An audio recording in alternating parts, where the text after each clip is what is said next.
জান দিয়ে দেওয়ার প্রতিজ্ঞা করে থাকে, রাসূলের জন্য জান দিয়ে দেব বলে এদিকে ওদিকে ছুটাছুটি করে।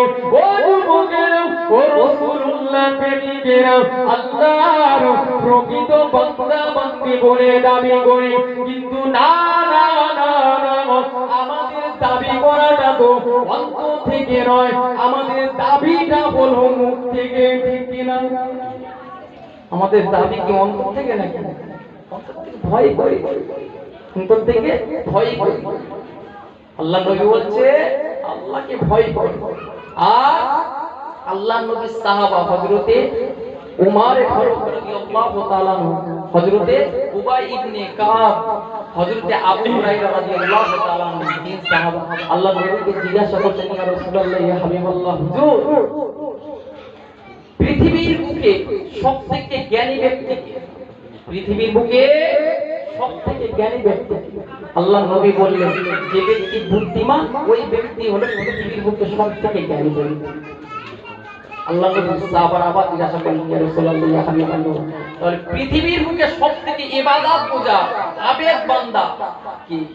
ওই সময় আল্লাহ নবী বললেন, বাবা সাহাবারা, ইবাদত পূজার ব্যক্তি আবেদ ব্যক্তি হলো যে ব্যক্তি বুদ্ধিমান ওই ব্যক্তিটা। আল্লাহ নবী সাহাবার আবার জিজ্ঞাসা করলেন, ইয়া রাসূলুল্লাহ, ইয়া হাবিবাল্লাহ, সবচাইতে শ্রেষ্ঠ ব্যক্তি? আল্লাহ নবী বললেন, বাবা সাহাবারা, সবচাইতে শ্রেষ্ঠ ব্যক্তি হলো যে ব্যক্তি বুদ্ধিমান ওই ব্যক্তি। আল্লাহ নবী সাহাবারা বললেন, ইয়া রাসূলুল্লাহ, ইয়া হাবিবাল্লাহ, হুজুর এরাই যদি জ্ঞানী ব্যক্তি হয়ে থাকে, এরাই যদি সর্বশ্রেষ্ঠ ব্যক্তি হয়ে থাকে, এরাই যদি ইবাদত পূজার ব্যক্তি হয়ে থাকে, যে ব্যক্তির অন্তরটা নরম কোমল হৃদয়ের মানুষ, যে ব্যক্তিটা ধনবান ব্যক্তি, আপনার দানশীল ব্যক্তি, এই ব্যক্তিটা, যে ব্যক্তিটা সম্মানিত ব্যক্তি, এই ব্যক্তিটা কি বুদ্ধিমান নয়? কি ভাই, এরা বুদ্ধিমান? এরাও তো বুদ্ধিমান। আল্লাহ নবী বললেন, বাবা সাহাবারা,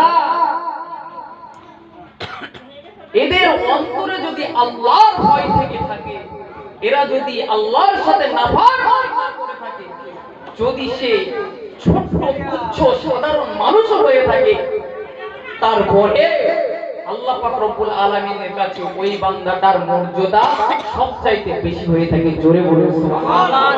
আল্লাহ নবী এক সময় নিজের বিবিদের কাছে ইলা করেছিলেন, নিজেদের বিবিদের থেকে ইলা করেছিলেন। ইলা কাকে বলে জানেন? মানে স্ত্রীদের সৎসঙ্গ ছেড়ে কিছুদিন আলাদা থাকা, এটা শরীয়তের পরিভাষায় বলা হয় ইলা।